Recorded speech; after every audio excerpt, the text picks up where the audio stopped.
No way, Jose. The following footage proves beyond any doubt that the tanks intentionally set the house on fire.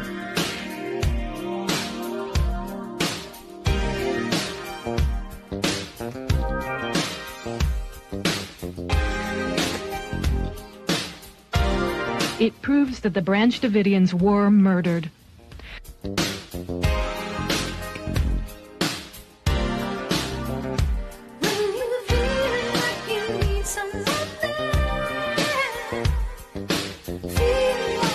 You can see that this tank has a gas jet on the front that shoots fire. You can also see the fire quite plainly.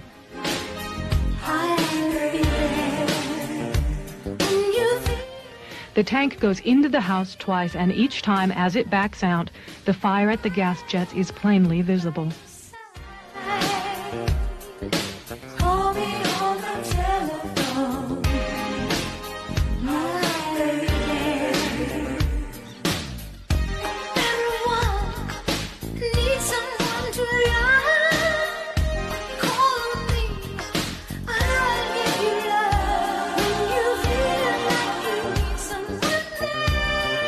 We must all do more to recognize and look for the early warning signals that deeply troubled young people send. Good morning, people. Let me know how I'm sounding. Let me know how I'm looking. Boost this ego. Make sure my audio is doing good. I see already update on yesterday's lack of stream and lack of stream the day prior as well. I don't know what the fuck is going on, but my internet just shit the bed entirely. So yeah, my just stopped working. No reason whatsoever, just stopped. So 2 days in a row, roughly around the same time, within about 20 minutes of each other. So I don't know. I'm here in Florida, and there was like a lot of damage with the recent hurricane, so maybe, the only thing I'm thinking is maybe they're just doing like periodic repairs or something, and so it's going down, and they're just trying to do the best times that's going to be the least problem, which I assume like around 10 in the morning. There's probably, most people aren't doing a whole lot, but then again, people work from home these days, so I don't know, but it's working, so it is what it is. Yeah, I do, before we get into it, while we wait for the chat to roll in, everyone to show up, I do want to let you guys know, especially since I'm two ad reads behind, that today's episode was brought to you by NWJ Shave Co. If you're tired of that razor burn, irritation, and ingrown hairs you can get from that multi-blade bullshit, then this is the way to go. Go back to traditional shave. You can shave just like your grandpa used to. Standard issue will give you about 100 stainless steel razor blades and the safety razor. That puts you at about $75. I mean, they say that's for the year, but like, let's be real, it's gonna last you a lot longer. I've barely put a dent in mine. I've probably had it almost a year at this point. But if you shave on the regular and you're worried that won't cut it, then check out the Quarter Shave Club. That puts you at about 25 cents per replacement blade. Use Jose for 10% off your entire order at NWJShaveCo.com. Highly recommend this product. I dig it. I use it. All right, let's check back in with the chat. Yeah, Fed's shutting you down. Yeah, I did actually have somebody hit me up on Twitter and was like, hey, you need to not announce when you're going to talk about Dutroux, because, that's been the plan. Obviously, those who've been following along with the morning dumps, I've been doing just kind of weird little dives, whether it's topical or old stuff. And on I believe it was the last one I did with y'all, I went over the X dossier of the Dutroux case, and I do intend to at some point today, probably after we cover the more topical stuff. I intend on getting to the 20 plus suspicious deaths in the Dutroux case after having covered the X dossier with you guys, which goes over the accounts of the numerous witnesses, and it gets pretty wild to see what the elites are doing behind closed doors, or at least what has been purported to be. I'm letting you guys know the witness statements, and then today I'm going to go over the insane amount of suspicious deaths linked with the main trial. So then you can kind of come to your own determination at that point. Is this just all is all this crazy SRA child trafficking stuff? Is this all just people being crazy? Is this just us, I don't know, taking great liberties with things? Or are they really literally evil lizard people trying to get our children? You be the judge of that. Obviously, the literal lizard people is a little bit hyperbolic, but you know what I mean. All right, guys. Ray here says, first. You are indeed the first. Yeah, and then someone else says Ray is gay. I'm sorry, dude. That's what you get for coming in first. I guess David hates money. I guess Corbo, I'm assuming, is saying he's not doing today. Good, yeah. Send them all over here. Let everyone know that I'm over here. Make sure to like whether you're on Rumble or you're on YouTube. If you're on YouTube, you're not completely gay, but you're a little bit gay. You should go on over to Rumble. But you're super gay if you're not watching me at all. You definitely need to hit the like button or you are in fact gay. So hit that like button.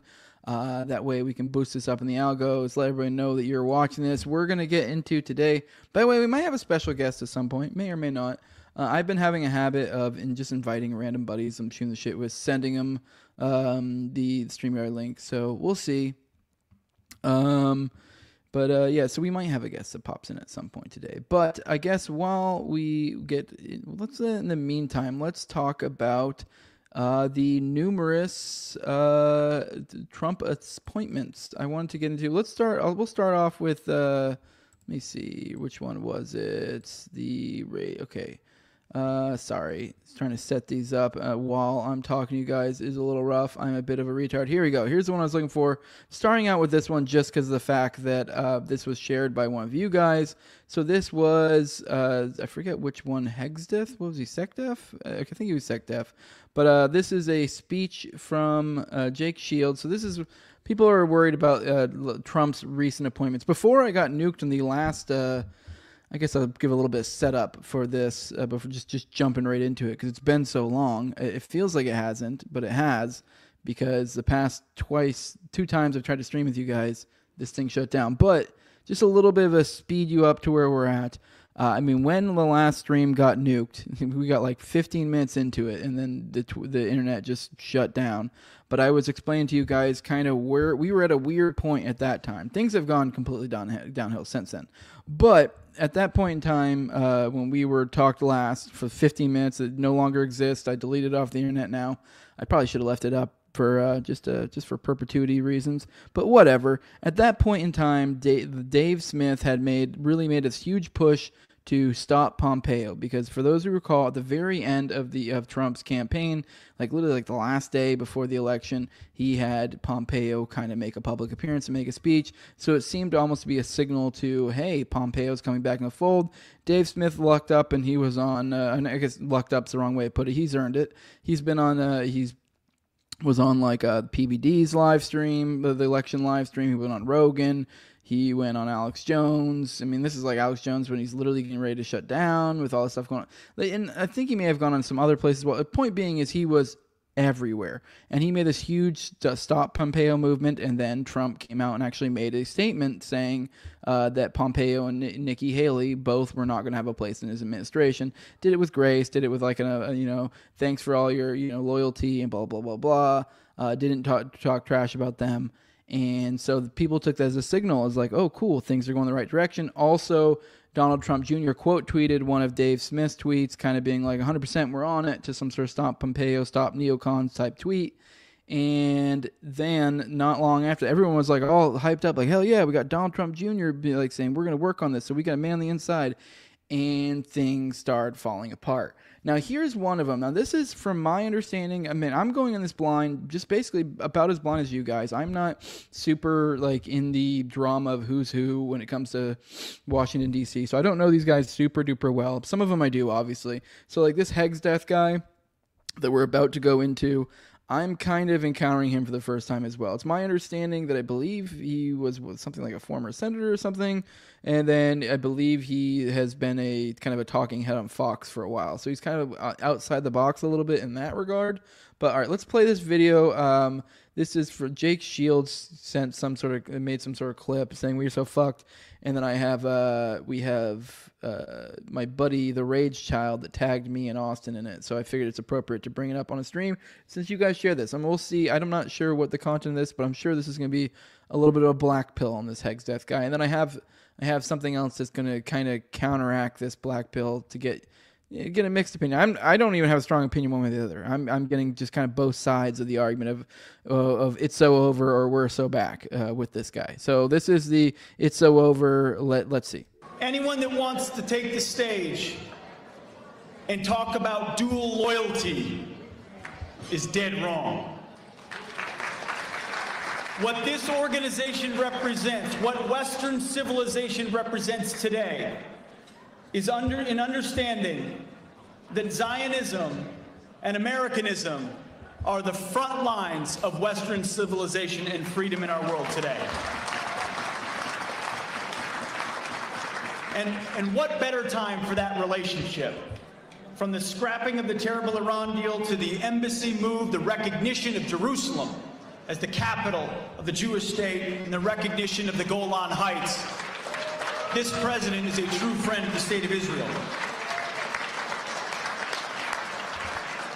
It is an eternal bond, an unbreakable bond that represents faith and freedom and fidelity to historic, religious, and cultural traditions, the opposite of secularism and Islamism and anti-Semitism.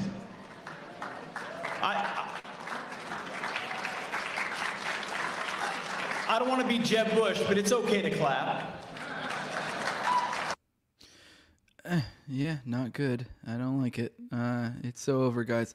I mean, I will say I'm not surprised. That's been the vibe I've gotten from him and others in the administration. It's not looking good for Israel, I guess it's looking great for Israel. It's not looking good for Palestine.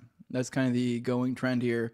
I believe, I didn't have this in my list, but like, for example, Mike Huckabee, I believe was the ambassador to Israel or something like that, was selected for that. So that kind of gives you an idea where things are going.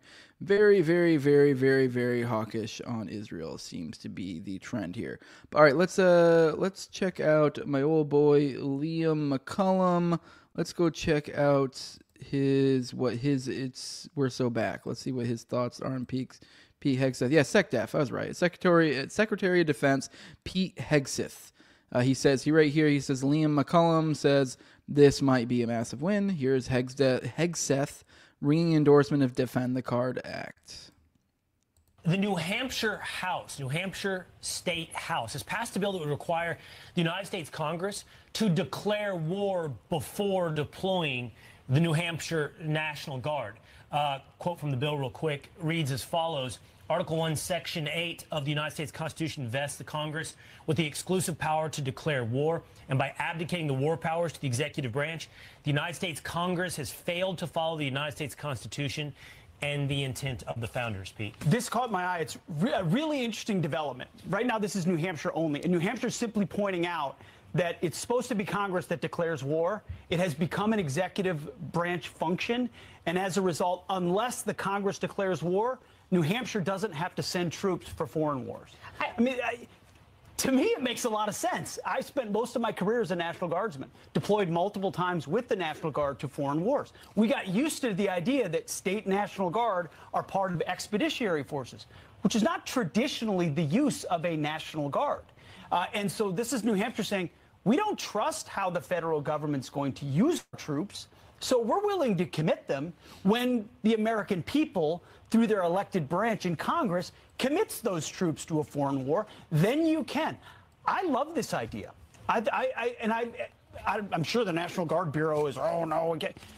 I love states exerting their influence through a system of federalism, and the idea of protecting the prerogative of, why are we sending some young guy from New Hampshire to the eastern province of Afghanistan when you have a northern border problem or floods that happen in New Hampshire and they're not there to be able to provide support for that?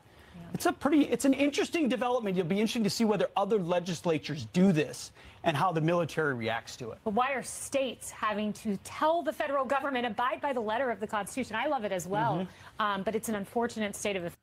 All right, yeah, I like that one. We're so back. I do dig that. That's cool, obviously.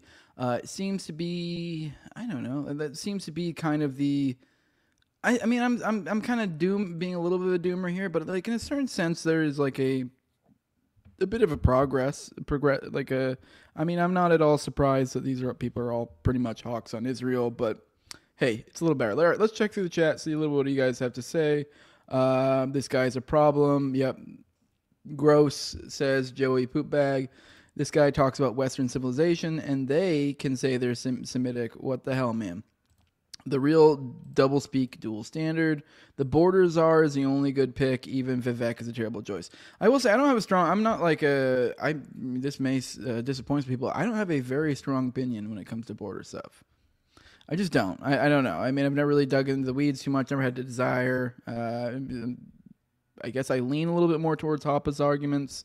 So I guess that would be a little bit more of a bordertarian, but I don't have a strong. But either way, I have seen some funny clips of the border guy, and he does seem to kind of rock. So I will say I don't have any. I didn't save any for today of him, but they got a new border czar. I'm not exactly sure what the position was, but he has pretty big balls of steel. There's been a lot of cool clips that have come out of that. Constitution doesn't apply to citizens. 14th Amendment. I don't know what you mean by that, Elliot James. States have the opportunity to become more dependent, but federally Jays are going to be protected. Yes, that's a good way to put it. I do think that seems to be the trend. Is I don't know who said it, but someone said it looks like we got a lot of improvement domestically, and then I guess a slight improvement probably federally, but about the same really. So far as like foreign policy is what I meant to say, not federally. But like, so foreign policy wise, Jose doesn't have a problem with border issues. Hey-oh. Yeah, I get the joke there. All right, let's check in. Let's see who else. One second. Let me look through the other stream. We have, here's the big one. Marco Rubio. I'll bring up the statement. Here's the one that last time I actually talked to you guys, I was going to literally make an appeal for essentially bullying Trump, because at this point, at the time when I last talked to you guys, we're Friday morning right now. It was Wednesday morning when I tried to do the first stream. I only got 15 minutes deep. And at that point in time, Marco Rubio was floated. So I don't know where this information came from, where it originated from, but somehow that got in the ether that this is right after the whole no Pompeo. I think there might have been some sort of other announcement that was kind of okay-ish, cool-ish. So people were still pretty unsure what the feeling of the Trump administration was going to be. And this is when Rubio got floated out after he had already said no to Pompeo, and then Rubio got floated out. So people were just kind of like a jerk the chain one way and then the other. So people were a little bit confused.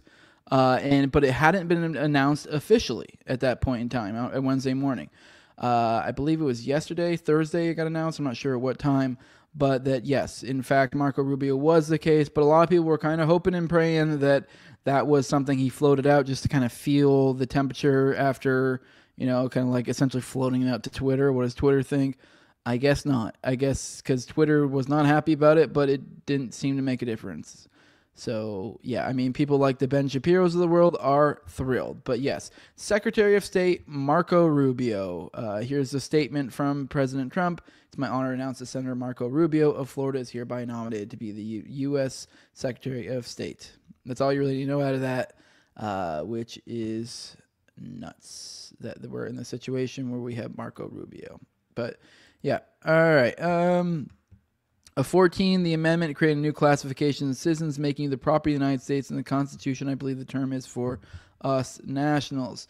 This amendment was never ratified, and actually, even in their own legal system isn't legit. Oh, even in their own legal. Yeah, I don't know. That sounds kind of to me. I don't know exactly. Again, I forget which one the 14th is. That the jailing one? Maybe. I'm not sure. But yeah, I know that kind of sounds like sovereign citizen mumbo jumbo, which I'm not saying they're wrong. It's just that good luck proving some of that stuff in prison, in the court.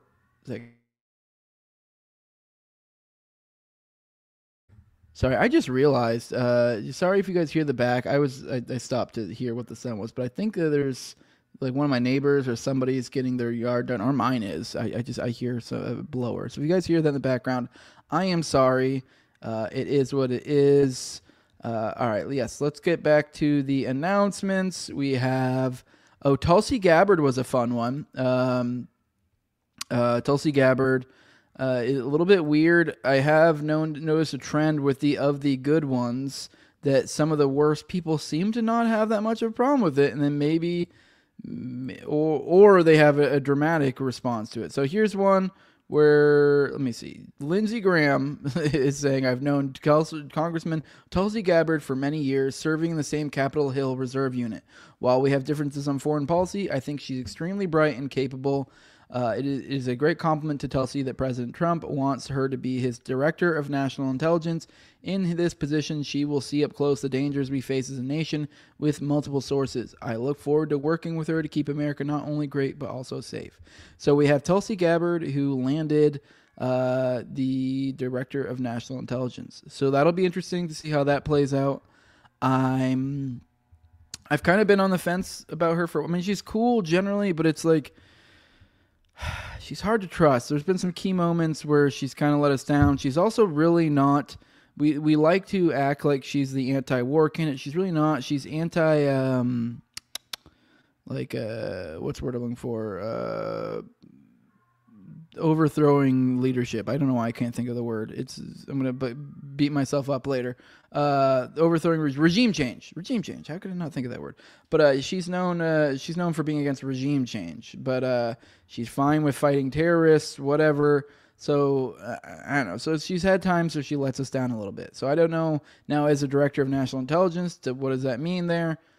I'm not sure. Seeing Lindsey Graham here not being that upset about it makes me a little bit concerned, but he's also kind of a snake, so he could just be trying to be nice. So, because I mean, yeah, I don't know what to do with that. But all right, let's check in, see what you guys' thoughts. It says shit makes you black-pilled. I don't know. Tulsi getting in, not so much. She's just not as, I don't know. She concerns me. Yeah, someone saying Tulsi was listed as WF as one of the leaders a few years back.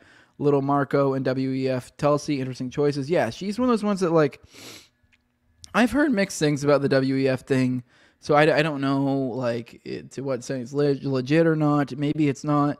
She's just kind of struck me as one of those people that's, like, almost good, but, like, you'd think she'd be really good on some, I don't know. It just seems like she's not good enough.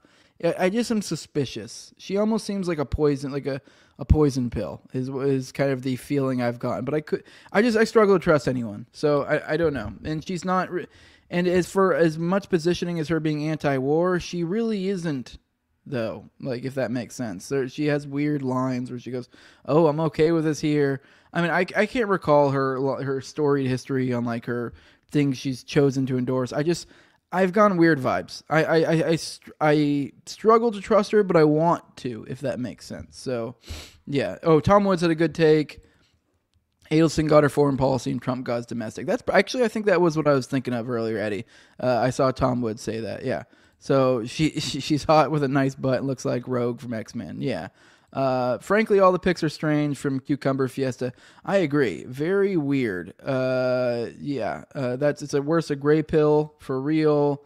Let me see what else you guys. The judges. Good morning, retards. Good morning. Good morning, Redbeard. Good morning, Bobo. Yeah, I don't know if you've read it, but yeah, it's considered the sovereign citizens. Okay, yeah, you're talking about sovereign citizen stuff. Yeah, I mean, we can argue legal mumbo jumbo, and you might even technically be right, but it's like, okay, it doesn't matter when the dude has a gun. Yeah, so we have Tulsi Gabbard as our Director of National Intelligence. So I don't know what to make of that. Do with it what you will. Let me see. What else do we have? Marco Rubio. We have we have John Ratcliffe, the CIA. Let's look over Trump. Let's look over what Michael Tracy has to say about this one real quick. This is another one I wanted to dig into a little bit. This is Ratcliffe. Trump's pick for CIA director, John Ratcliffe, joined Mike Pompeo. So cool. We don't have Mike Pompeo, but we get a baby Pompeo. So cool. And we get Rubio. So, all right. In lobbying for the renewal of FISA warrantless surveillance over the past year. So this is recent, over the past year. Ratcliffe participated in classified briefings that helped convince Speaker Mike Johnson to reverse his prior position and back FISA. Which, for those who don't remember, the FISA courts, that's a warrantless surveillance, as it says here. That's the court system they have set up that essentially allows them to do like a quickie warrant, which was almost no oversight, gets passed through. It's basically a rubber stamp mill is what it comes down to. So here you go. Here is December, Okay. Yeah, here's a letter from Mike Pompeo, William Barr, Robert O'Brien, and John Ratcliffe, and David Nunes. So there you go. This is the company he keeps, Pompeo and Barr. And I don't really know a ton about Nunes, so I'm not really going to cast him in a negative light. And then, so as former officials who have either worked with or for or with the intelligence community, we write today with serious concerns that a critical tool to keep Americans safe will cease to be available to the men and women who protect the United States each day. At the end of this month, Section 702 of the FISA will sunset, which is a Foreign Intelligence Surveillance Act, which the foreign is a bit of a misnomer because it can be used domestically. This is one of the most critical tools that the intelligence community has at its disposal. Section 702 must be reauthorized, and as evidenced by the FBI's prior flagrant abuses, FISA must also be reformed. Those reforms should focus on concrete improvements, including congressional oversight of and access to FISA court transcripts, rather than a warrant requirement that may not achieve its intended objectives and could hinder national security efforts. We urge you to support the House Permanent Select Committee on Intelligence bipartisan bill sponsored by Chairman Mike Turner and Ranking Member Jim Himes. Respectfully, Pompeo, Barr, Ratcliffe, O'Brien, and Nunes. So there you go. Yeah, there's the proof of that. All right. Yep. Destruction from within is what they're saying. Let me see. Someone should tell them they're being sent to Afghanistan because Bibi wants them there, referring to Hegseth earlier. Yeah, I would love to see Brandon Herrera, head of ATF. Yeah, that would be cool, says Bobo Mikua. So yes, I too would like to see him there. Good luck with that. All right, let's see. Am I forgetting? I'm going to get him Gates, but I'm saving. I almost forgot about this one. Here's a big one. We've got old RFK. This is from Donald Trump from his Twitter account. I'm thrilled to announce Robert F. Kennedy Jr. as a United States Secretary of Health and Human Services. For too long, Americans have been crushed by the industrial food complex and drug companies who have engaged in deception, misinformation, and disinformation when it comes to public health. The safety and health of all Americans is the most important role of any administration, and HHS will play a big role in helping ensure that everybody will be protected from harmful chemicals, pollutants, pesticides, pharmaceutical products, and food additives that have contributed to the overwhelming health crisis in this country. Mr. Kennedy will restore these agencies to the traditions of gold standard scientific research and beacons of transparency to end the chronic disease epidemic and to make America great and healthy again. So we've got RFK for the Secretary of Health and Human Services, which that one is pretty slick. I know I've had a few rants on the show prior about like being annoyed with everyone and trusting to the degree to which they're trusting him. I found it to be a little bit ridiculous. But I'm going to say I think this one's good. As the Health and Human Services, I don't really know what. The only thing that's a little bit of a bummer is whatever, we can't help it here, with Trump being the one coming in here. And let's be real, he had a lot to do. A lot of people like to cope and find ways around this. He had a lot to do with what we dealt with in 2020. So there might be some guards put in place where they won't go far enough here, but we might actually get a little bit of retribution. I mean, I don't really expect anything worthwhile. I don't expect any heads on pikes like we deserve, but at the very least, they have him in the right spot. The concerns I've had about RFK are a little bit like, let's be real, it's anything but Israel. Which, I mean, let's be real, that means by extension kind of everything. So we are dealing with this controlled asset that at any point could really be like, no, you can't go that far. If there are any hot button items, even in the health world, there might be things where whoever is the shut it down guy for him goes, hey, shut it down. But I would say where he's at now, I think we might get a little less of the shut it downery here if that checks out. Now, but he's kind of another character that I thought was a bit of a poison pill. Is just in the fact that, I mean, I do get the impression he means well, he wants to do well, but it's as obvious as day this guy is almost certainly blackmailed to the gill. So there are certain players somewhere that are not letting him broach certain subjects. So now how far does that go? Does that extend into his current role? I don't know. So, but then again, I'd say most of these people are probably blackmailed. So, I mean, it is what it is. But for so far as a role to put him in where it minimizes the negative, consequences of this blackmail, probably one of the best places for him to be. So I'll give him this. Pretty cool. We've got DC is Hollywood for ugly people. Yeah, for sure. Is RFK going to mention or mention Father Trump's facts? Yeah, right. I did see some tweets of him talking about it. It seems like they're at least priming to do some sort of retribution of some sort so that we get it out of our systems. Now, like I said, I don't think it's expected to be dramatic. I don't expect Nuremberg 2.0 as like everyone wants, but I mean, it'd be cool, but I do think we will get some show trials.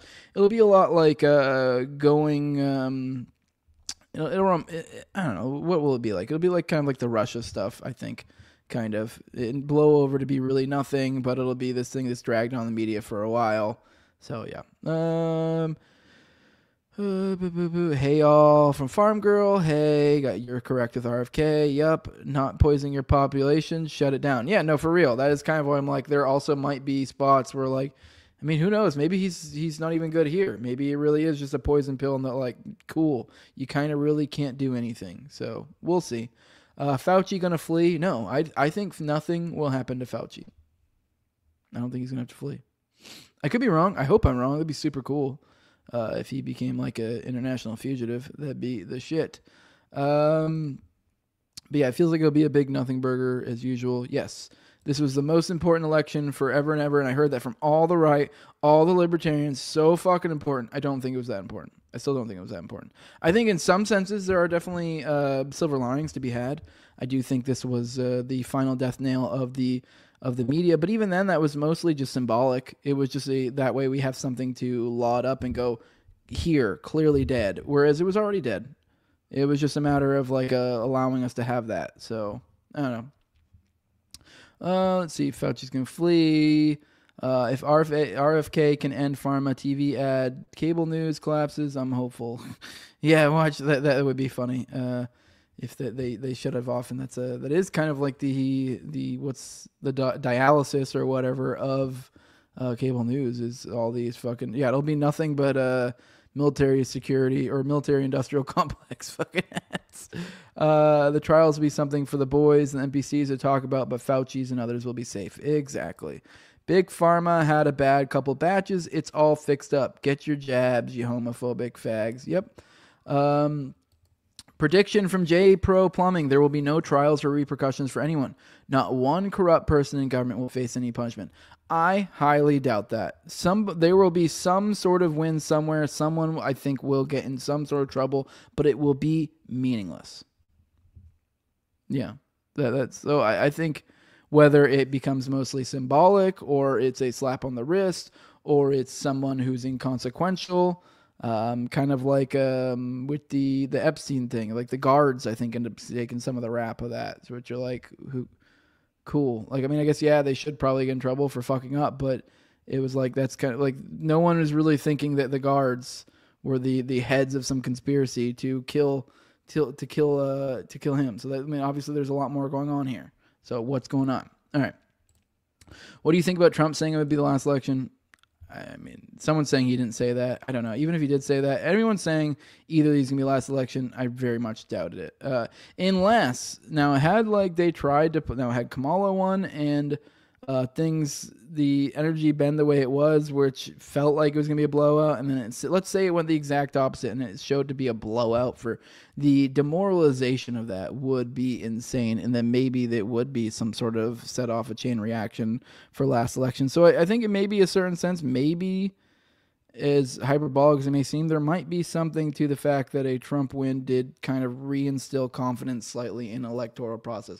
But now I see that as a bad thing in the long run, at least. In the short run, probably good, because once people start losing confidence, things get a little bit weird. But in the long run, it allows you to break off the chains of, that which has burdened you, as Kamala would say.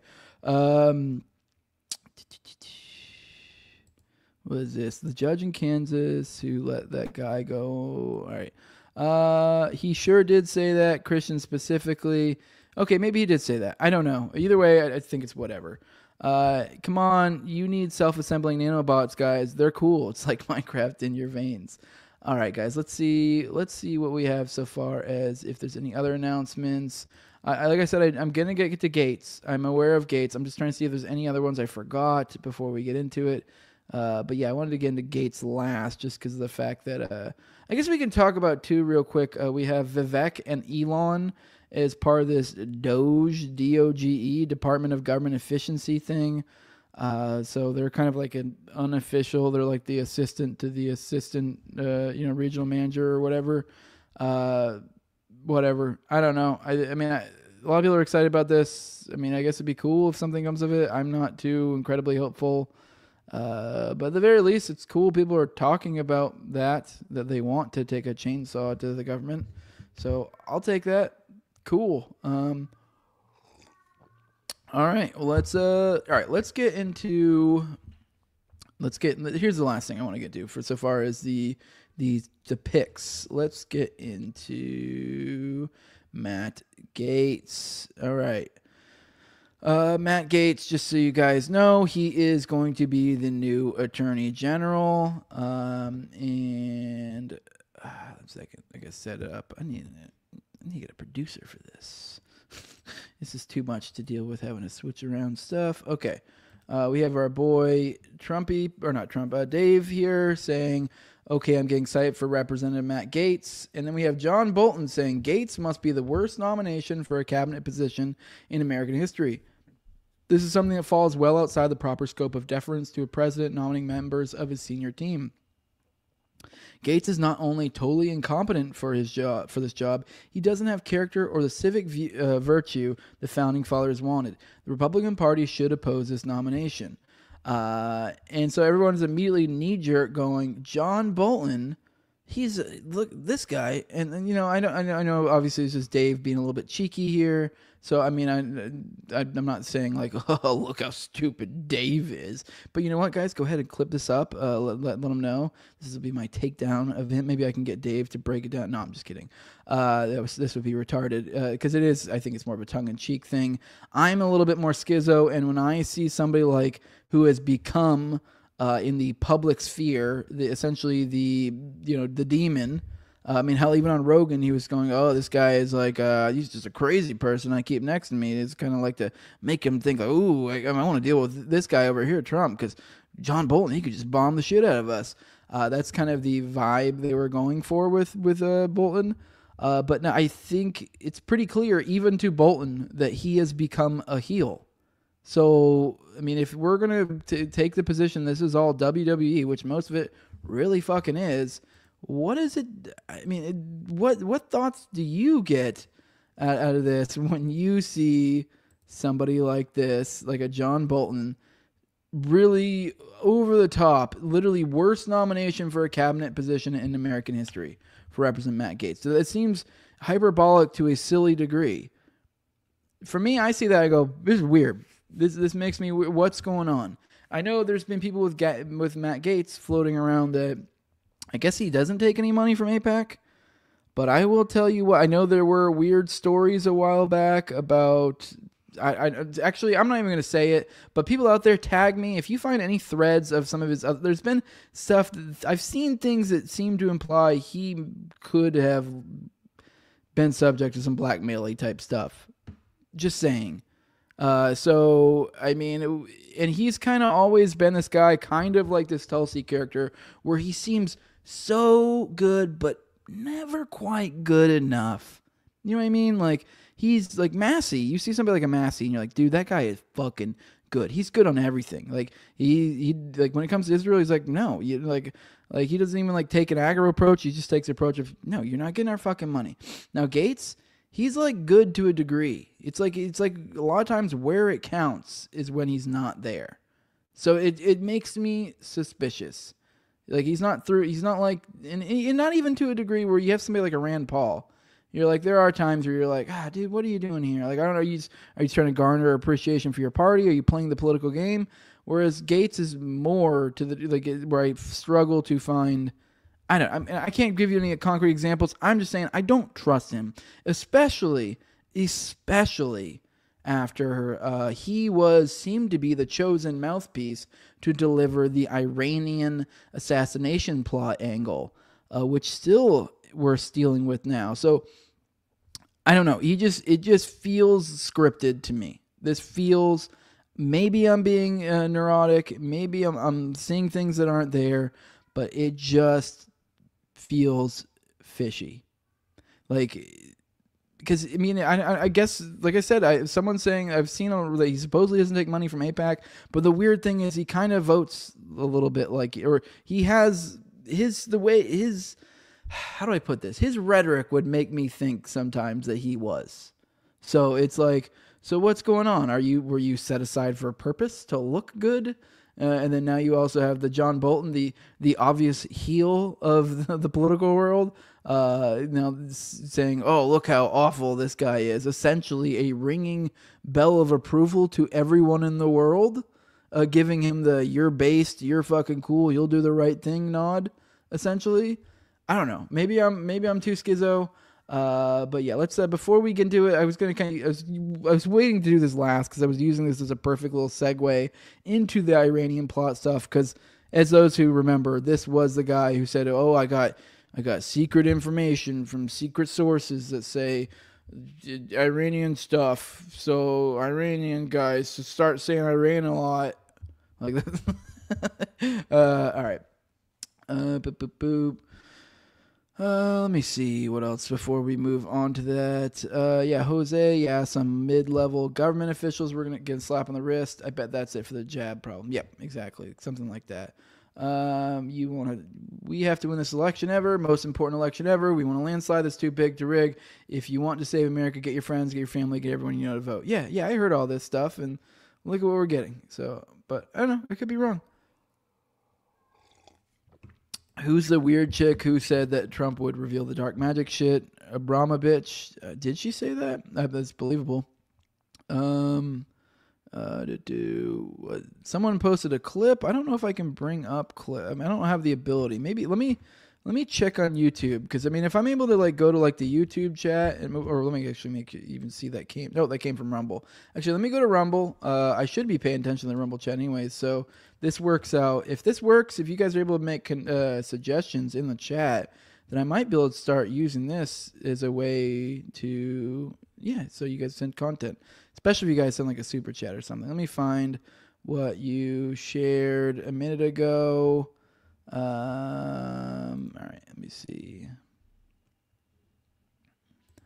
This is, you won't have to vote anymore if he is elected. Donald Trump calls. Okay, you guys are arguing about this in the chat.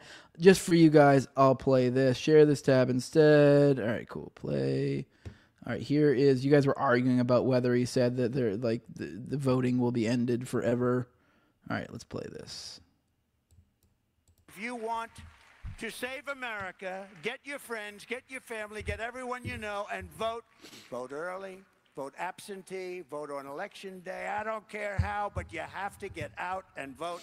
And again, Christians, get out and vote just this time. You won't have to do it anymore. 4 more years, you know what? It'll be fixed, it'll be fine.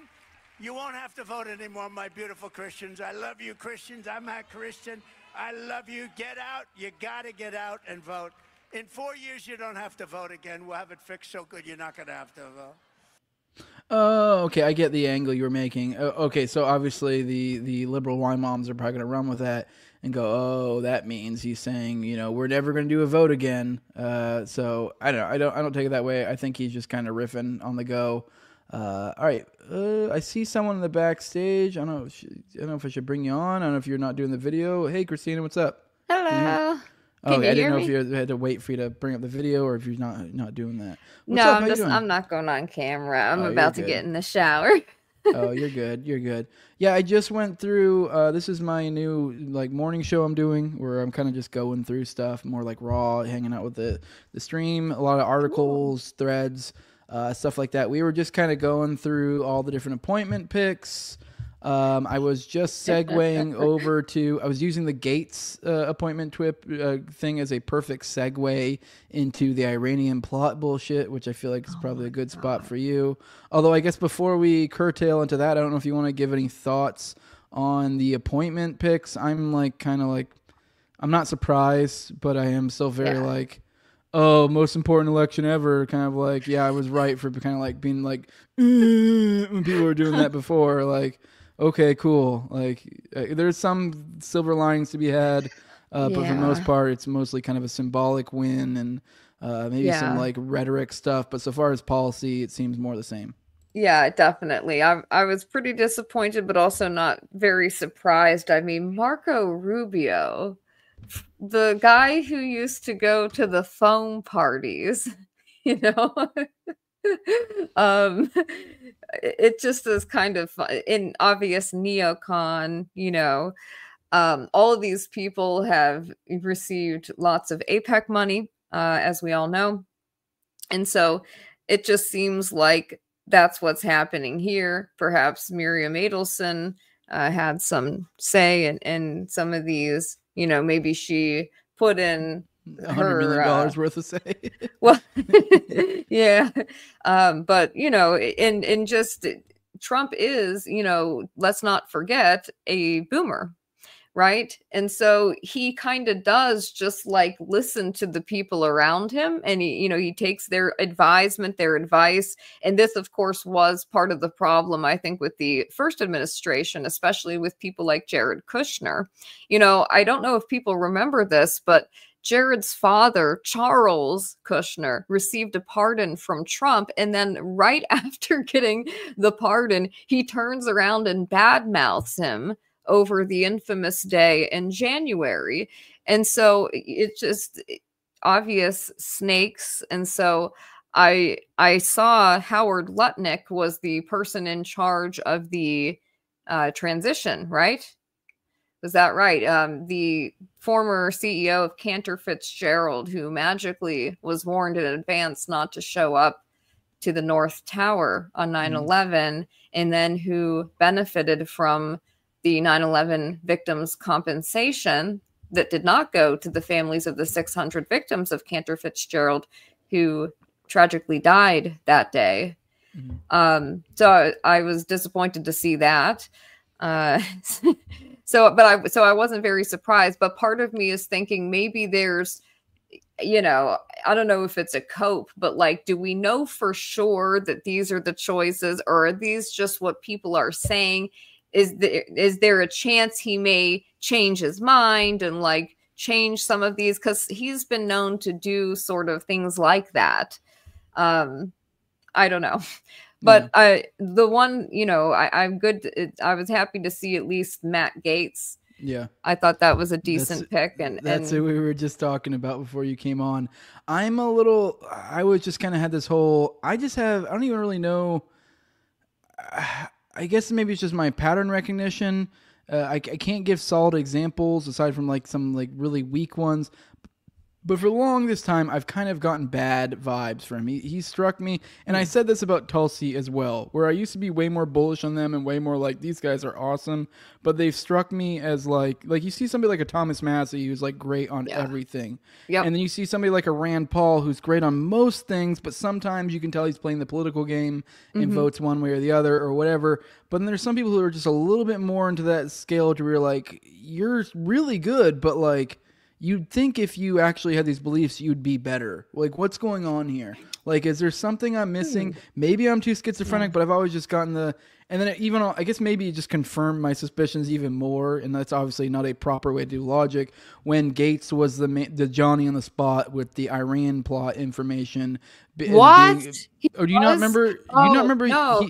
He was the guy that was the one who initially kind of seeded that into the world. I mean, it was obviously couched in a way of like, I've been told by intelligence sources that blah blah blah. But he was the guy who presented the information. He's like, and obviously I'm just saying someone told me, And I'm just saying, but it was like he was the mouthpiece through which that came forth, and he was the one who was like, "There's teams. We've had research, information about teams from Ukraine, from Iran, from blah blah blah," and it's just weak. Just like really, it was just one of those things where it's like it felt like one of those times where the intel community floats out some information they have no proof of, but they say sources say, and maybe they have some leak something or other, but it probably doesn't even mean what they're saying it says. But but they say easily it in a way, manipulated, manufactured. They say it in a way where it's factual but not truthful. They're very good at stuff like this. So it's like.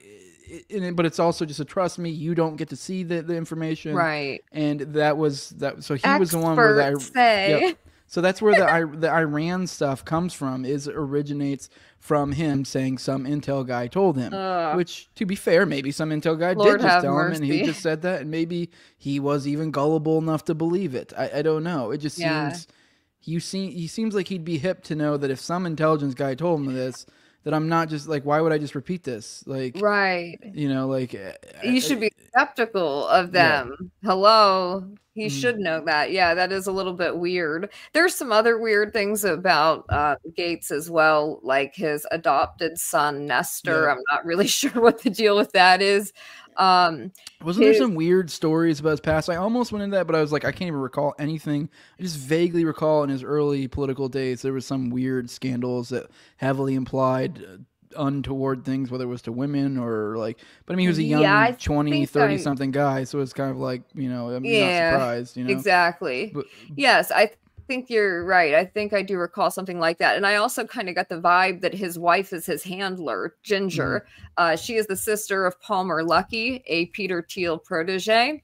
Unsurprising. And I've always gotten that vibe from her. Like, if you watch her social media, she looks like she's running for office, basically. She's using Matt Gaetz to run for office.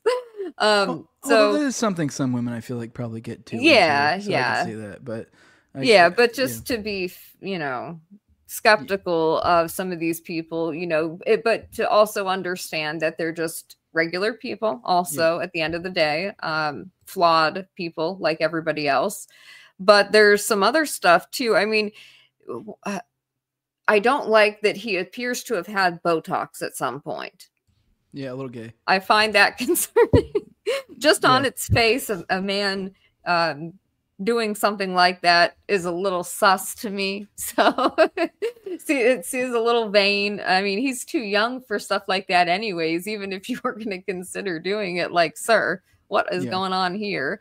And then the allegation. So there's allegations, very weird story. I don't know if you're familiar with it. He had a friend who was some kind of, I don't know what he was involved in, if it was real estate, if it was taxes or something, but there were allegations against this person with an underage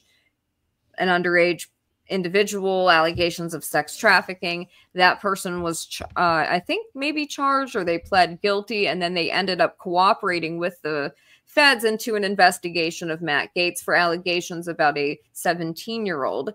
And for me, it's like, okay, I am very skeptical of these kinds of like what could be a smear campaign, you know, like they have been known to try to do things like this, to falsely accuse somebody of sexual impropriety. And so I'm very skeptical of like stuff like that. It would require a lot of evidence, but that is obviously something that's an allegation. And there are a lot of people who think that maybe something untoward did happen, although there are other people who believe that this was somebody who basically was a criminal that knew Matt Gaetz, and that the FBI really wanted to get Gaetz, so they went after this guy, you know, and then they have this person who's making this allegation now. And my problem is, if something like this happens, it should be reported immediately to law enforcement, not conveniently remembered, you know, 10 years later, 30 years later, or whatever. You know what I mean? Yeah, I've been seeing people, you know, float around. I haven't looked into it to see if it's legit, but apparently, I guess Gaetz also is one of the very few people who doesn't receive money from AIPAC. Yes, this is something I have seen, and I also have seen a lot of people, a lot of the bad people very angry about his appointment. So I'm kind of like, you know, But that also, as I was saying before you came on, that feels like theater to me. Like, for example, John Bolton tweeted, and his comment was, "This was literally, it was like literally the worst appointment ever made ever," like that kind of thing. And you're like, like really? Like, I mean, you can like it, but that's a bit ridiculous. And it's kind of making the point that like we're at a point where there's no way John Bolton doesn't realize he is now the only like use he serves to anyone politically is as a heel. Yes, exactly. Yeah. So it's like now he comes out saying this guy's the worst guy ever. And then like the fact I was very surprised to find out he wasn't paid for by AIPAC, because honestly, like Gates has always kind of given me the impression to where he was like good on most things except for like that was kind of one of his lines was it'd be like, I mean, he wasn't like hawkish on Israel, right? But, like, right. He was not at all one, even like a Massey. Not one to criticize. Yeah, not one to criticize certainly, or even discuss disproportionate influence or things like this. But I know he is one of the few people who has spoken out on behalf of the January 6ers, one of the few people who, along with, I think, Marjorie Taylor Greene, actually got inside the DC gulag. So to give him some credit, to be fair to him, there are some things he's done that I do like and appreciate. And that other people wouldn't stand up for. But like you're saying, you know, if you are willing to stand up for these few things, then you should also be willing to stand up for like the Fed-napping victims and all of these other, you know, people as well. Yeah. Which, speaking of which, everyone watching, go on Twitter, hit @ComicDaveSmith, say have Radix Verum on your show. There you go. I do think you should go on. It's one of those ones I feel like should have happened for a while now. Yeah, I think that would be cool. I know he brought up the case, and I'm pretty sure we probably agree on almost everything about it. I think he just kind of views the guys as like being low IQ, and I kind of wanted to correct that. Yeah. Or just offer a different perspective. Yeah. Well, he has like the stand. I mean, he's right in a certain sense overall, but he does this standard thing where people then feel the need. And I even did before I first dug into this case, to where I felt the need to be like, oh, some idiots just got duped, because that is kind of how these usually work out. But what makes this even more egregious, sets us apart even more, is that these guys didn't do even anything questionably wrong. Like usually there's almost like this like silly game the feds play where you're like, oh, we orchestrated this crime for you and you said yes, and so we got you, bitch, but we did everything else. But it was like, so, but there's almost like this like game where you're like, well, now we're in this weird hypothetical of like, well, should this person get in trouble because theoretically, if put in this situation, he would do this, and so he would, under some theoretical situation, commit a crime. Yeah, like you get into pre-crime stuff. Yeah, you get into weird Minority Report stuff, but this isn't even under Minority Report rules. Like, these guys wouldn't have done it. Like, they were plied to a ridiculous degree to do shit, and they were like, no. And if anything, their instincts were usually the opposite of whatever they were trying to get them to do. So that's what sets this side apart, is they were that determined to make this a thing that they like, ham-fisted it through as any way they could, to where it wasn't even like the most minimum degree of like this, like, well, okay, I guess maybe they would have done that, you know? Right. Yeah. I think that's true. And I think also when you have the number of individuals involved, like 14 defendants, but then a bunch of people who were peripherally involved or attended meetings or an FTX, and maybe you're an unindicted co-conspirator, whatever that means. Like if you're a co-conspirator, why aren't you indicted also? Like it makes, on its face, makes no sense. But when there's so many different people involved and they're all coming in at different times and from different backgrounds, it makes it very hard to give a broad characterization about the guys as a whole, right? You really can't. You have to kind of understand who they each are, where they're coming from, where they're at in their life, to kind of put into context what they're doing and saying at these events around other people and around the feds. And so I think it's easy to say in hindsight that like, oh, they should have known this was a red flag, or they should have been suspicious about this. But if you're just thinking rationally, Americans should not have to be, we shouldn't have to be concerned that like, oh, the FBI is, of course, infiltrating and monitoring us and, you know, planning on setting people up. You shouldn't have to be weary of your fellow Americans. And I think for a lot of them, like with militia culture, people just say a lot of crazy stuff. And some of the talk that you heard, like I've heard worse talk on podcasts, at a bar or something, at a public event. This sentiment is not, you know, when you take it out of context and put it all together in an indictment, you can make it seem like there may have been something there. But when you're in the moment, you might think that person's passions are just running hot. And maybe that's why they're saying or doing what we know is now suspicious activity. But for them, they think, oh, this person's, you know, my friend. Like, these informants befriended people, they trusted them, they built a rapport, built a relationship with somebody, and then gave like a backstory that made them seem like, you know, oh, maybe he's just upset because look at the way he's being treated by the VA, like Big Dan, you know, in his war hero stories. Like they could have rationalized some of the things that were happening just as, oh, he doesn't mean anything by it. Like he's really a good guy. We know he's just kind of popping off. And so they humor him a little bit.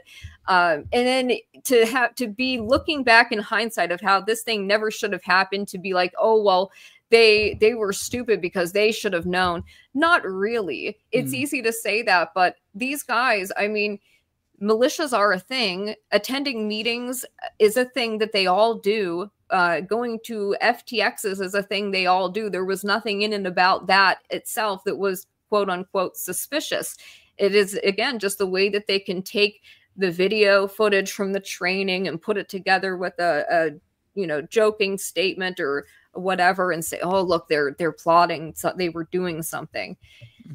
It's very difficult in the moment over a long period of time. Like this was a 7-month plus investigation to see those red flags and to recognize them. Speaking of Fed plots, here's a tweet from Michael Tracy, and so this is a quote from one of the Iranian agents that the DOJ claims was recruited to lead an assassination plot against Trump. In a subsequent voice note, apparently responding to a voice from Shakiri, Rivera stated, "What I'm saying to you in a nutshell, bro, is in order for this to get done, and I don't give a fuck who is, you say, fuck you, nigga, I want somebody else. Okay, your secret's safe with me, because I ain't no snitch, nigga, and I sure ain't no bitch, nigga. So I can handle that, right? By the same token, you're not going to find too many motherfuckers who willing to take the job receiving next to nothing to start the job off with. You sent me $31.50, right? That pays for some tools and fuels, right? Tools and fuels that's being the slammer, mostly the slammer. Toll bridge fee, going back and forth, putting gas in the car, renting the car. Look, the car ain't mine, Bromy, I think. That shit is being rented. It's funded by the $31.50. Know what I mean? Niggas ain't just letting you hold their car to do a drive-by for nothing. Know what I mean? So, but homie, how long you think that's gonna last? How long can you expect 2 working niggas or 1 working nigga? Really me, but my man too. He's a working nigga too. He's not gonna sit out here, and that's the end of it. So this goodness, this is totally a Iranian agent. It sounds very Iranian. Doesn't he?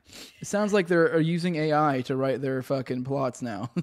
That is just bizarre. And if I understand correctly, were there not 2 individuals from New York that were charged in this? I forget the specifics. We're actually going to go over a Ken Silva post in a second. Okay. Which, by the way, feel free to leave it anytime you want. But we're going to go through it. And I haven't really dug into it myself, so we're going to all kind of dig into it together. I just thought it was funny. That was from Michael Tracy. One more video on the specific thing, and then we'll get into Ken's piece.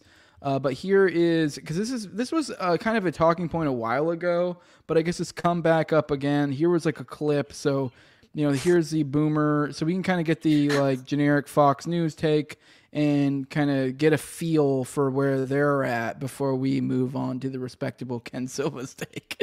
So, all right. We have some breaking news this hour. The Justice Department has just unsealed criminal charges in a thwarted Iranian plot to kill President-elect Donald Trump. David Sputton has the latest. David. Kaylee, we've known there has been a steady threat stream toward the life of President-elect Donald Trump originating in Iran. This is one more example. According to the Justice Department, specifically the Southern District of New York, they're looking for a 51-year-old who they believe resides in Iran. His name is Farhad Shakiri. And according to the Justice Department, he was working with the Iran Revolutionary Guard Corps on a plot to kill then former President Trump, now President-elect Trump, just a few months ago, said, quote, it would cost a huge amount of money. That's what he allegedly told the folks back in Iran. Now, separately, he is also accused of employing multiple associates in New York City to surveil and murder an unnamed U.S. citizen that opposed the Iranian regime in New York.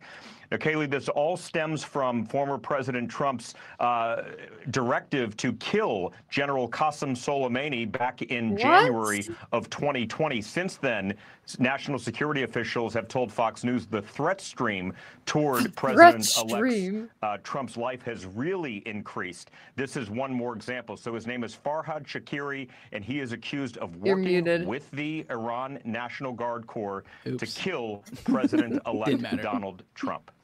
This is just like, this is so goofy.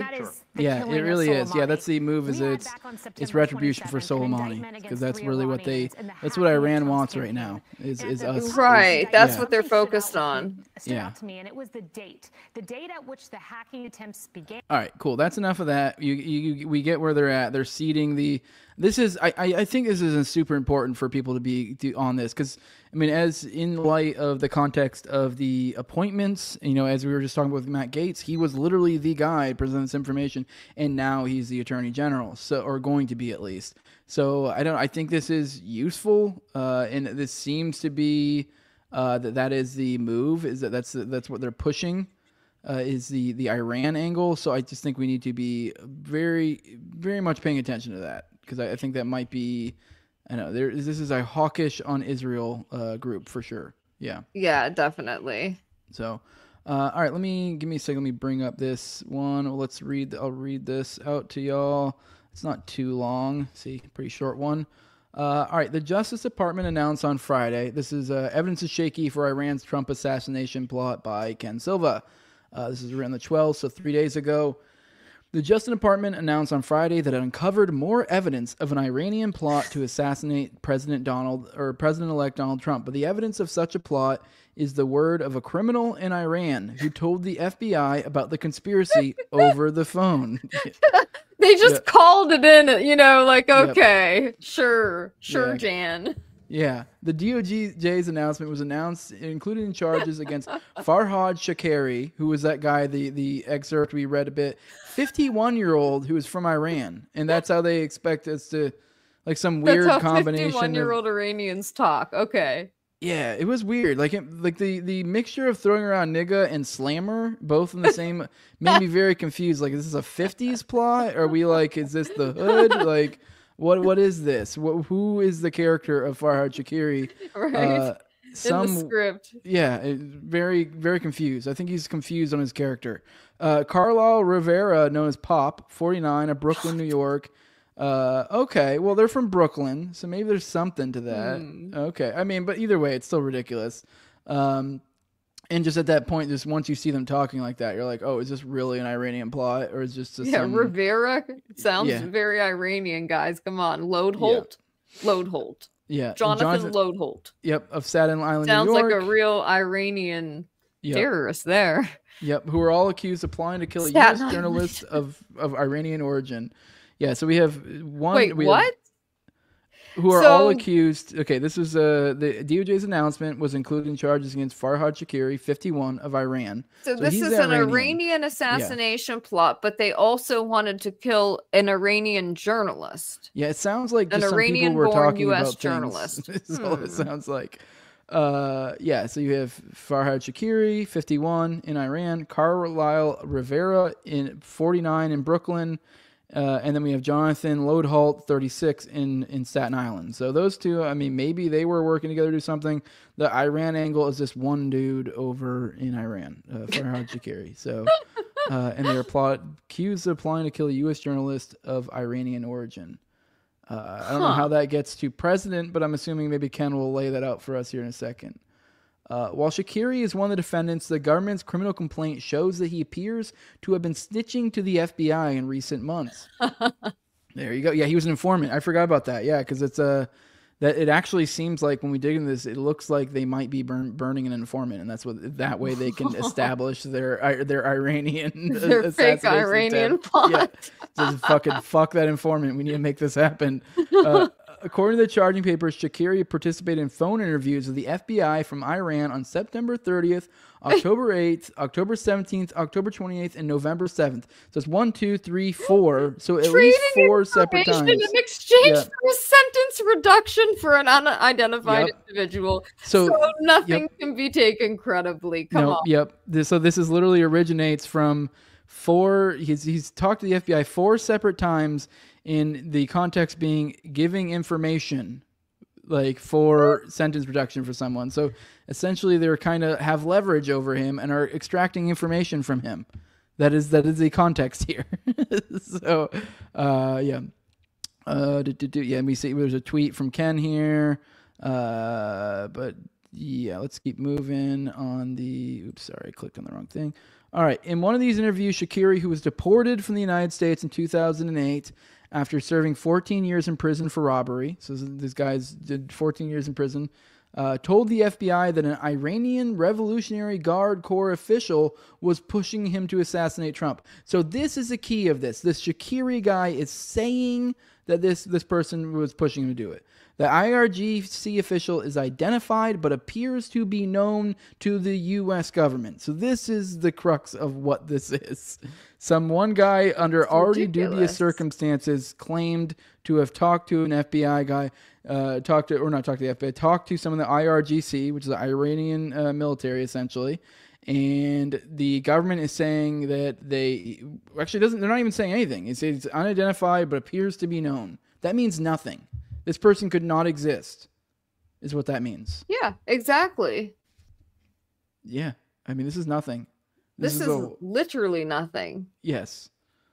According to Shakiri, in approximately mid to late September 2024, IRGC official asked Shakiri to put aside his other efforts on behalf of the IRGC and focus on surveilling and ultimately assassinating former President of the United States, Donald J. Trump, the criminal complaint said. Right. All right. So September, so 2 months ago. All right. Surveilling. The IRGC official asked him to. So yeah, that's all. So that is the criminal. Like that is all we have to back this up. Yep. Some person under dubious circumstances said something according to somebody somewhere. We don't know really much information. Okay. It continues. Shakiri indicated to IRGC official 1 that this would cost a huge amount of money. In response, IRGC official 1 said that we have already spent a lot of money, so the money's not an issue, which Shakiri understood to mean that the IRGC previously had spent a significant sum of money on efforts to murder victim 4 and was willing to continue spending a lot of money in his attempt to procure victim 4's assassination. Obviously, they're implying victim 4 in this context means Trump. Right. So... wow, they even so they took from this. So I guarantee you the reasoning why this is said here is because now they can use the talking point of they're able to. I mean, I guess it depends on how you say it, whether it could be factual or not truthful. But you could say this in a way that there is reason to believe they have been attempting to do this before by this Nothingburger right here. The fact that this guy said that we've already spent a lot of money. Now the talking point gets to become there's reason to believe they have attempted this prior. See how this word game is played. All right. Shakiri further told the FBI that the IRGC official told him on October 7th that he had to provide a plan to kill Trump within 7 days. Shakiri said he was unable to do so, and so Iran has paused its plans to kill Trump until after he loses the election. Right. Which made it easier to kill him.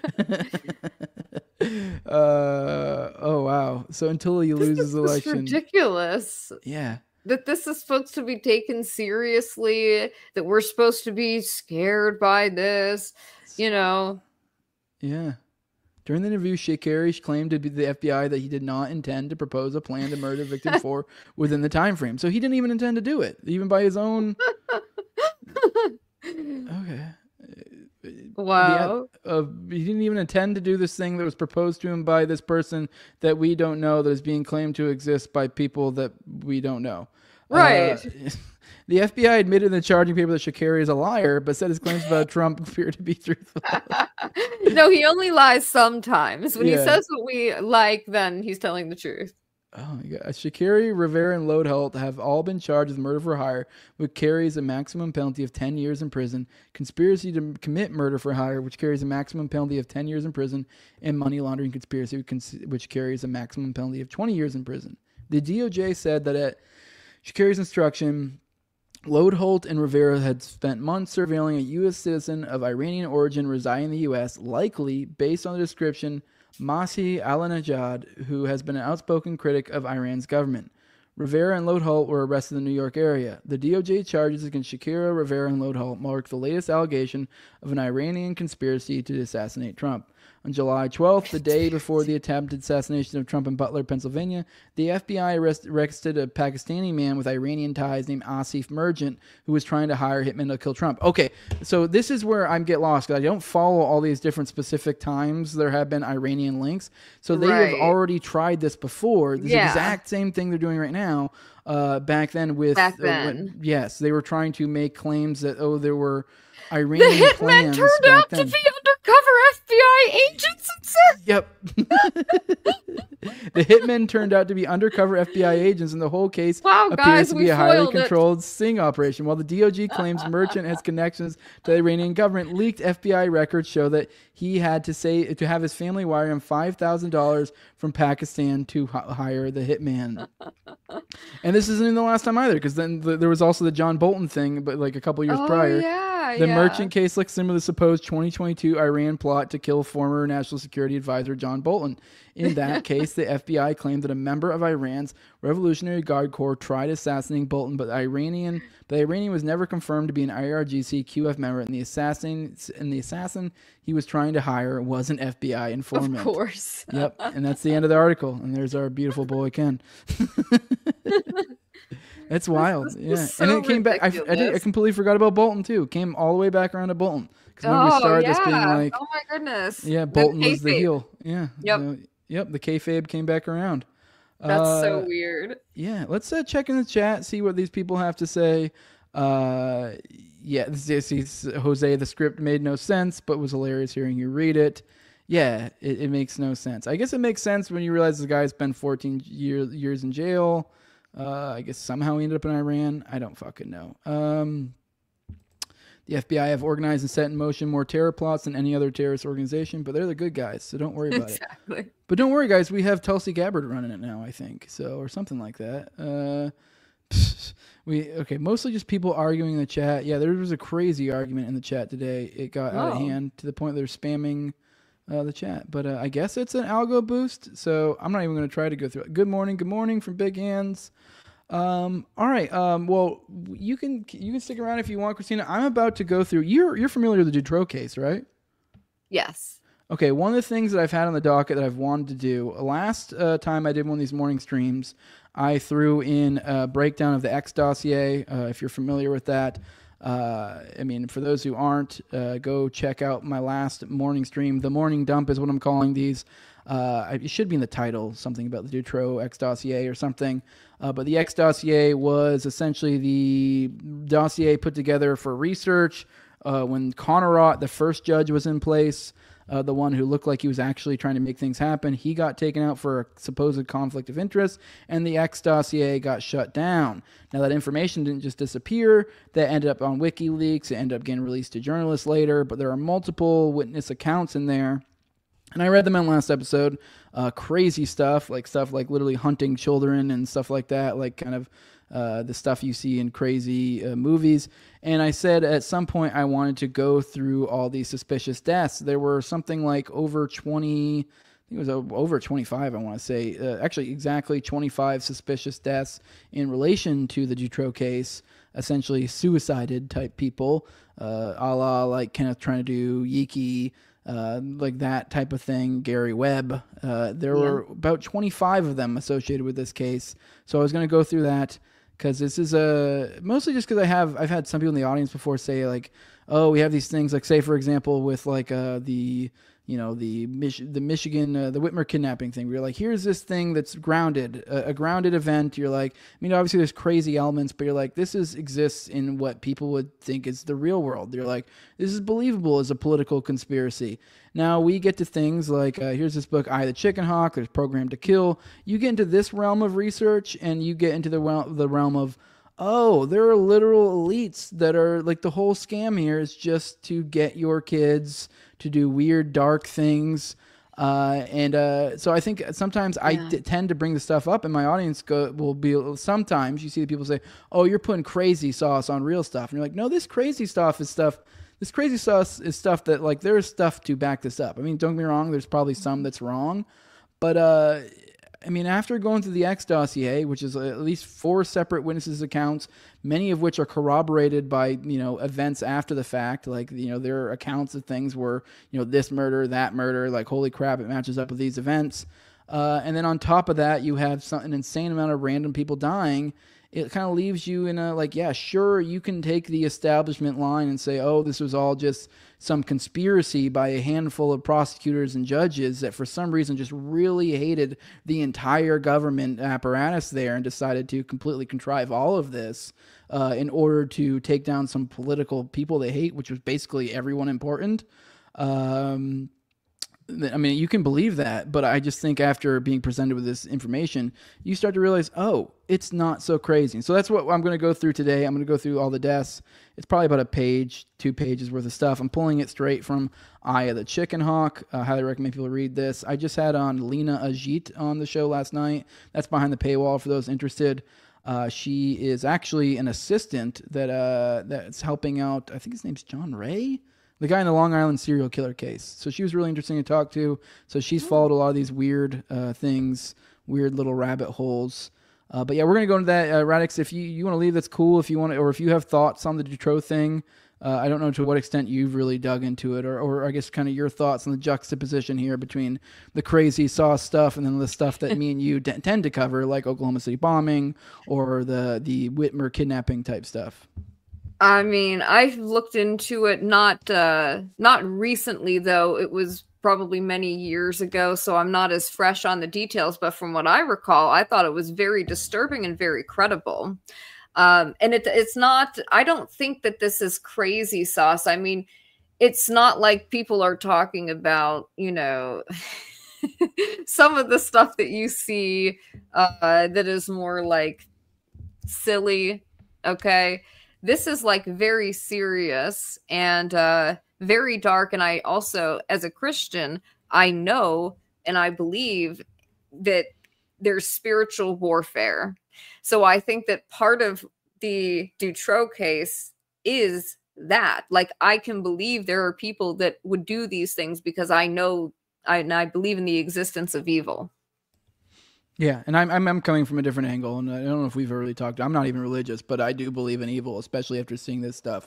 So it is interesting, but it is also something I can understand is like there being reasoning. Like in this, for example, a lot of the explanation for this is how the elites forge their contracts. Like, how are you going to break a contract that's literally forged in the most evil act ever? Like, it's an unbreakable contract. It's literally a deal with the devil. So there might be something to these metaphors we've heard over time that, like, hey, what are these people doing at the echelon of power? I'm not entirely sure, but I think it might be everything we have suspected and maybe even worse. So, and I do think there are people that rule above us that for some reason seem to believe that there are dark entities and they get power from them, which is a crazy rabbit hole to go down, but they do exist. Whether you want to say it's all made up and it's just some sort of methodology towards power, sure, that's possible, because it serves the same purpose as well. Yes, and there are, of course, the overlap, right, between the occult and the intelligence community. Yep. So I see the argument of how some people believe that, like, Aleister Crowley wasn't a real magician, but this was part of his cover of how he was able to, as a spy, travel around the world and get into certain rooms, with people in positions of power. So I can see the argument there, but I also would caution people to consider that I don't believe that that's the case. I mean, the amount of stuff he wrote, the things he did, he obviously believed in what he was doing. Mm. And I think that too, when you look at certain parts of world history, you begin to see a design in place, right? Something that is some kind of intelligence that is guiding the elites toward a certain end over hundreds of years. How are they able to all follow the same script and fall in line? Like somebody seems to be orchestrating that. But that's, my personal belief. So, yeah. Well, all right, I'm going to read it now. Like I said, all right, I'm going to head out. Okay. I appreciate you coming on real quick before you get out of here, guys. Go follow her on Twitter at @NotRadix. She's also on YouTube. I'm assuming you're on are you on the podcatchers or are you just on YouTube and Rumble right now? Just on YouTube, Rumble, and Nice Crew TV. Those are the three main alt tech platforms I'm on right now, just because it's too difficult for me to try to keep up with like all these different platforms. But I am, I grow increasingly weary of having to be on YouTube at all, because if they want to get you, like they just will. They don't really have to back up anything. Didn't you? I got a video removed and they gave me a warning. So if I have any other issue, if I get flagged, I get a strike. And I've had so many strikes that I could lose the channel at this point. And that's why I'm angry about it. They took down a video that it was literally like a 4-year-old interview with the author Neil Sanders, who has written numerous books. We were talking mainly about Cambridge Analytica and J-Trig and psychological operations, things of this nature. So they gave a timestamp, which was literally 1 minute, 39 seconds into the video. And there's nothing there that I could even see would be a problem. I was introducing him and I brought up his website that showed his books. That was it. You appealed it already, I'm assuming? I appealed and my appeal was instantaneously rejected. So not even a human reviewed the video. That's why I went on to Twitter to complain about and to try to tag these people, because that's the only way you can get any actual recourse. What I suspect has happened is that they have laid off, like many other tech companies right now, a substantial amount of people there. And I think that they have started automating a lot of stuff. And so I think that their flagging videos are being automated now. But I think also the appeals process and reviewing the content is no longer being done by an actual human. Because like I said, there was no way a human had the time to actually review any of this.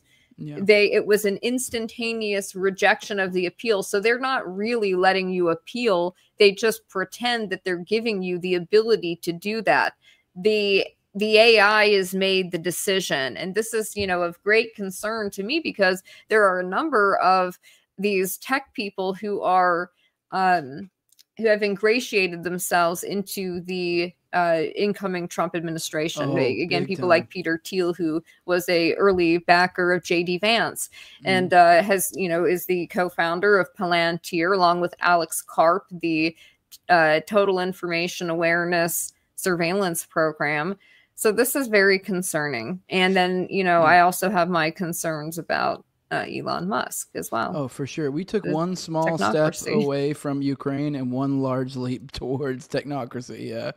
Yeah, exactly. That is my concern, is we're moving into this world now where the AI is going to control everything. I mean, they're now, they're trying to, even on text messages on your phone, to integrate Google Gemini into this AI, into your text messages. What? Yeah. I mean, at the very least, I will say I'm looking forward to more impressive elites, because this is a more impressive group, and due to the landscape that they're taking over, they're kind of being forced to be more impressive, because they're having to appeal on longer podcasts and you know, having to be able to do more than just your stump speech over and over again. So hey, at least we're dealing with more impressive elites. But at the same time, I still think we're looking to see some issues in the future. But yeah, also I see Bug Fights here. Send Radix money. Yeah, you guys should do that for sure. Definitely send her money. You've been working on you've been doing God's work with the Whitmer kidnapping stuff with the documentary. So yeah, for sure, this is part of why I said, hey guys, go tell Dave Smith. That way we can promote this. For one, obviously I want to promote Radix, but I also do think she's doing really important work with her documentary. We need to get that out there, get it funded, get it moving. Get people aware of this while it's still hot, while we still have this feeling of retribution in the air. Now is the time to get this done so that the people coming in will not be able to say they didn't know that what was happening. You know, we want to make them aware of, and if they don't know, we want to make them aware of what is happening in the institutions that they say that they're going to be cleaning house in. Yeah, and with the landscape of the individuals coming in, I think there's actually there's way more room for something like this as opposed to any sort of legitimate pushback on Israel. There's way more domestic opportunities here than there is foreign policy. And so, hey, that's something. So take what we can, you know. So, but I'll stop holding you up. I'll let you get out of here. And thanks for popping in. So I would say for those out there, expect more of these. I'll probably just randomly send links over to buddies. But yeah, we'll probably have people popping in every now and then on these. I like it. I like the morning show kind of format. Yeah, I like it too. I think that's cool. Just going over like the headlines or like the little things. Yeah, I like that format. Really, it's just like a way for me to monetize doing my own research. You know what I mean? Yes. That's all it is. That way, like I can just parse and information, to share it with people. Talk out loud. Yeah, exactly. Yeah. So I think it's useful. But I appreciate Radix. I'll let you go. I'm gonna go ahead and read the death count of this depressing story. But you have a good one. Everyone, go support what she's doing. Go on Twitter, say @ComicDaveSmith. Bring Radix Verum on the show. But yeah, we'll see you later, Christina. I'm sure you'll be on again sometime soon. Bye bye. Oop, I'm sorry. Let me cut you off. All right, guys, let's get into this. I did notice while I was talking to Christina, I have from my buddy Bug Fights. He says my #1 spick. That was a $2 super chat over in Rumble. Appreciate it.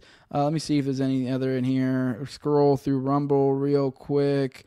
Nope, that's it. All right, that's all I got for that. All right, let's read through this. This is an excerpt from the Chicken Hawk. Keep in mind it's an excerpt, so the first little part may not make sense. It's kind of an abrupt to start in.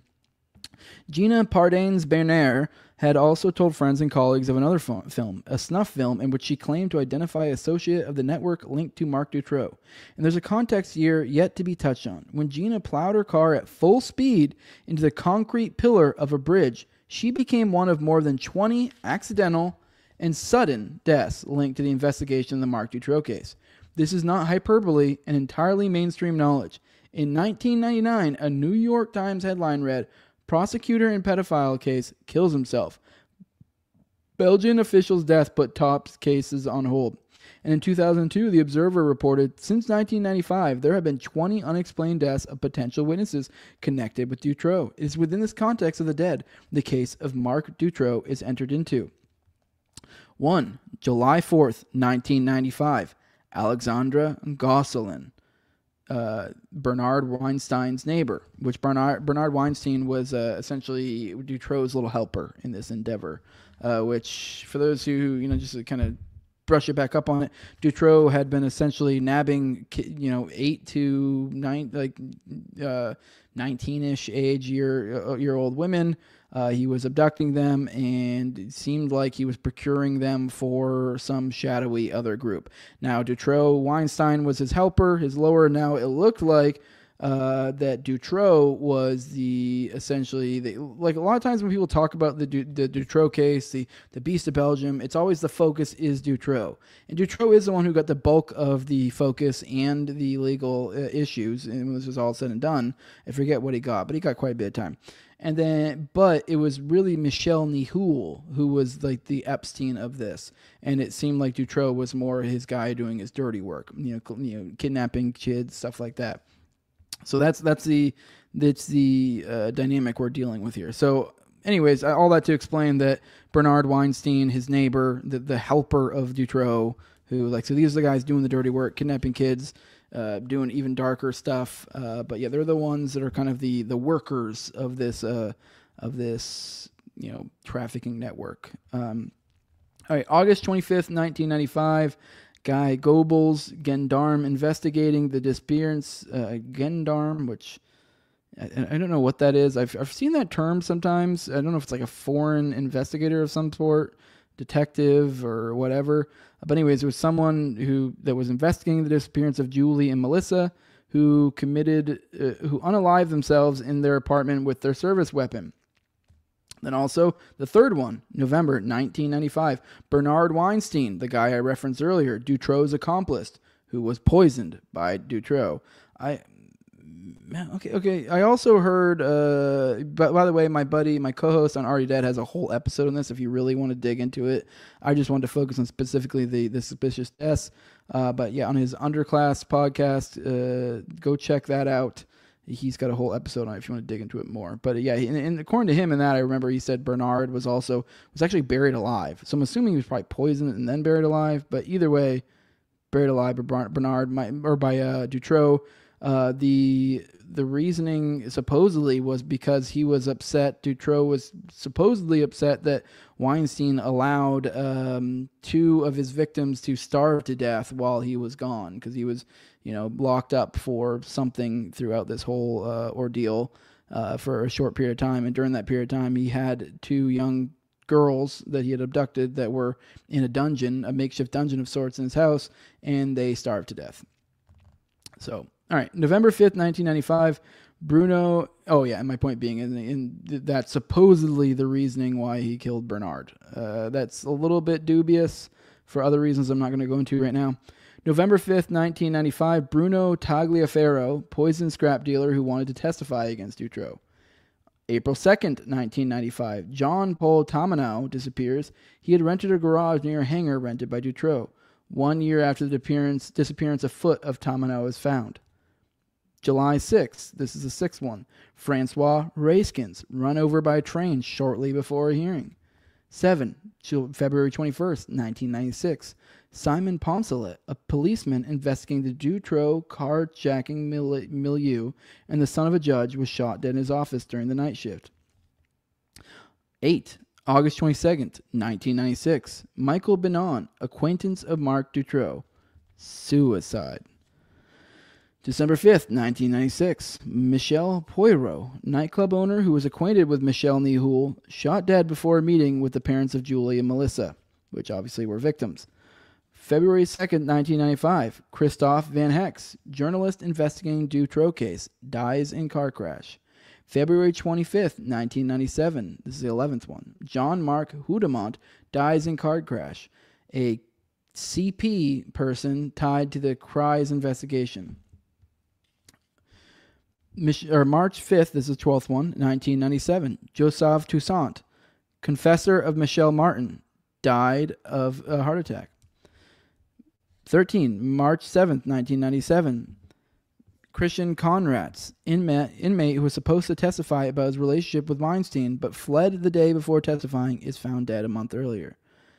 14, April 25th, 1997, Jose Stepe, dies 2 days before he was supposed to testify to a journalist and the gendarmerie. 15, July 2nd, 1997, Virginie Pinon, almost victim of Dutroux, dies of mucoviscidose, which I don't even know what that is. 16, November 16th, 1997, Gerard Vaness, gendarme officer and one of the runners of Nihoul, dies of a thrombosis. 17, April 5th, 1998, Brigitte Genart, a friend of Michel Nihoul, commits suicide. 18, April 7th, 1998, Anna Konyevoda is found dead in the Maas, which is a river. The body shows signs of beatings and strangulation. 19, December 18th, 1998, Fabienne Huopart, wife of Bruno Tagliaferro, burns to death in her bed, but Bruno, wasn't he another one who died previously? Maybe I'm wrong. Let me look. Yep, poison scrap dealer who wanted to testify against Dutroux. That was the 4th victim, Bruno Tagliaferro. So his wife dies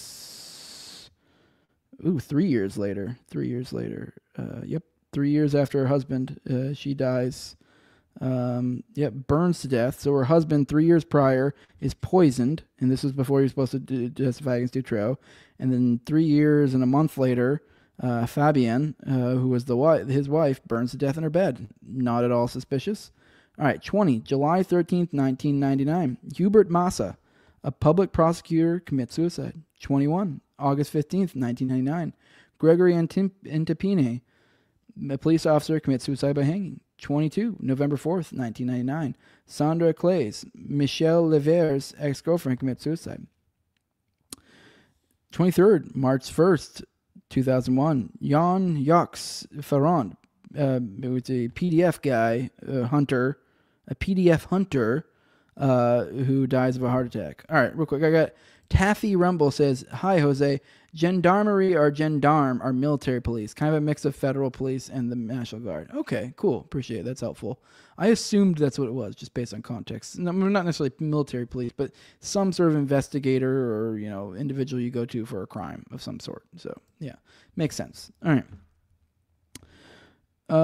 March 28th, 2001. Nadege Renard, ex-girlfriend of Jan Paul Tamano, dies in an accident. Which is Jan Paul another one who died?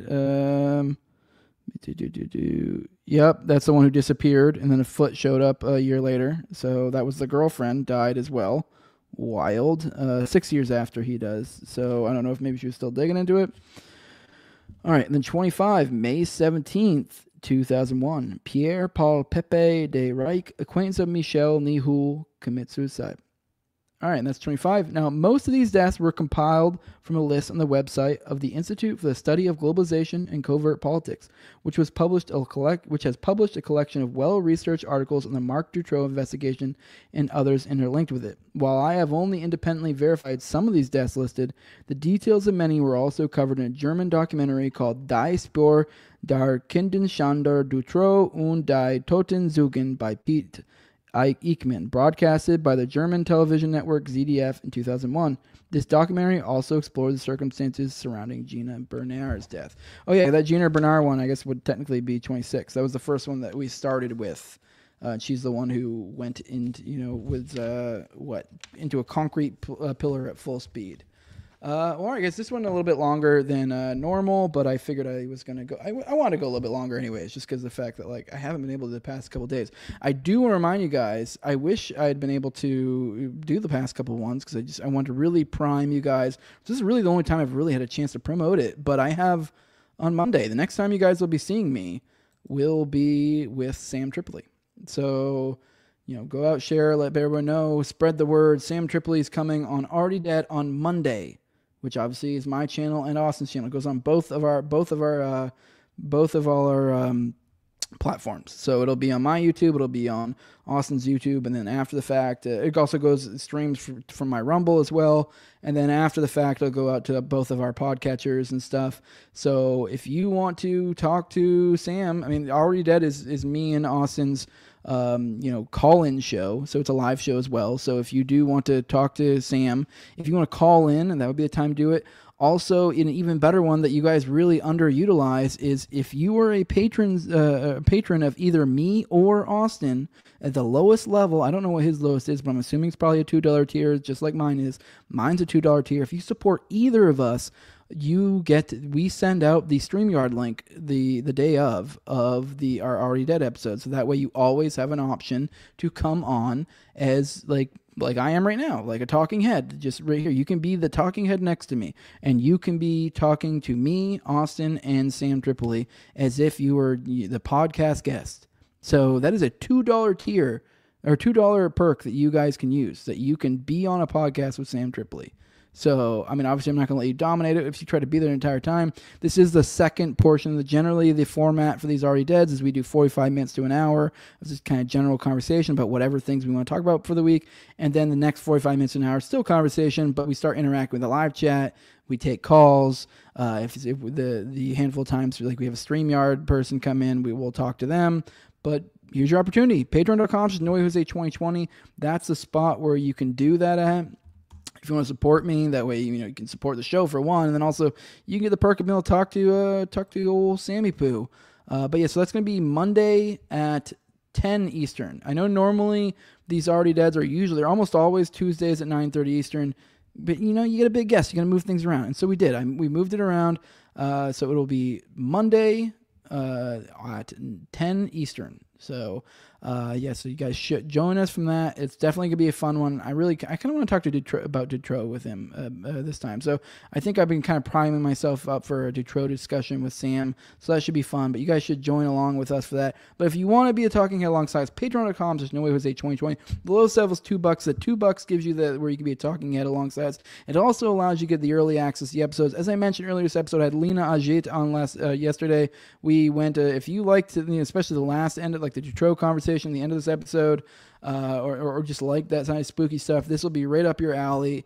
But this will come out Friday for the rest of you guys. But if you want to get it earlier, next Friday, so a week from now. But if you want to get it earlier, you can be a patron, and that's patreon.com, just No Way Jose 2020. That's the $2 level. The highest level, I read you guys off every episode to give you a shout out. Those are my sponsors, my Patreon sponsors. I have Toad, who's my co-host on Tower Gang, at Tower Gang Toad. I have at Abrogate D's, at ZEOVERACK, at _Infinite, and Jacob Daniel of the Biblical Anarchy podcast. You can follow him at Biblical Anarchy. Then Tim Tuttle, the homie, at Jolly on Klebold. Then Will Bell makes a delicious blueberry rabbit eye wine. And also a big fan of the show, at Real Josh Elliott. And a new sponsor, Torin May. I appreciate you guys enabling me to do what I do.